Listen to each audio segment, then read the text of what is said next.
টাইফয়েডের সঙ্গে আমরা সকলেই পরিচিত। আজকের এই ভিডিওতে আমরা জানবো যে আমরা কিভাবে টাইফয়েডে আক্রান্ত হই এবং এর লক্ষণগুলো কি কি এবং টাইফয়েডের জন্য কি কি পরীক্ষা করা উচিত। সালমোনেলা টাইফি নামক এক ধরনের ব্যাকটেরিয়ার মাধ্যমে আমরা টাইফয়েড জ্বরে আক্রান্ত হই। সাধারণত এই ব্যাকটেরিয়া দূষিত পানি এবং খাবারের মাধ্যমে আমাদের দেহে প্রবেশ করে। দেহে প্রবেশের 10 থেকে 14 দিনের মধ্যে লক্ষণগুলো প্রকাশ পেতে থাকে। লক্ষণের মধ্যে প্রথমে যেটি হয়, আমাদের দেহের তাপমাত্রা ধীরে ধীরে বাড়তে থাকে। তবে এই ব্যাকটেরিয়া আমাদের দেহে প্রবেশ করলেই যে আমরা টাইফয়েডে আক্রান্ত হই এমনটা নয়।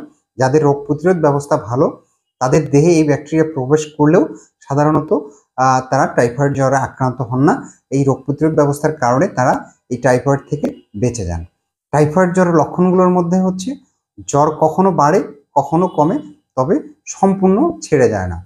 এর পাশাপাশি আপনার মাথা ব্যথা, শারীরিক দুর্বলতা, কনস্টিপেশন, বমি বমি ভাব, গা ম্যাচ ম্যাচ করা। জ্বরের তো আসলে অনেক কারণ থাকতে পারে এবং আরও অন্য কারণেও জ্বর হয়। সেই লক্ষণগুলোর সাথেও কিন্তু আপনার এই লক্ষণগুলো মিলে যেতে পারে। তাহলে এ ধরনের লক্ষণ যদি আপনার মধ্যে দেখা দেয় তাহলে চিকিৎসকের পরামর্শ অনুযায়ী রক্তের কিছু সিম্পল পরীক্ষা নিরীক্ষা রয়েছে, এগুলো করেই কিন্তু আপনি কনফার্ম হতে পারেন যে আপনি টাইফয়েডে আক্রান্ত কিনা। যদি চিকিৎসক পরীক্ষা নিরীক্ষা করে দেখেন যে আপনি টাইফয়েডে আক্রান্ত, তাহলে অ্যান্টিবায়োটিকের মাধ্যমে চিকিৎসা গ্রহণ করে আপনি সুস্থ হতে পারেন। তাহলে টাইফয়েড নিয়ে আজকে এ পর্যন্তই। ধন্যবাদ সবাইকে।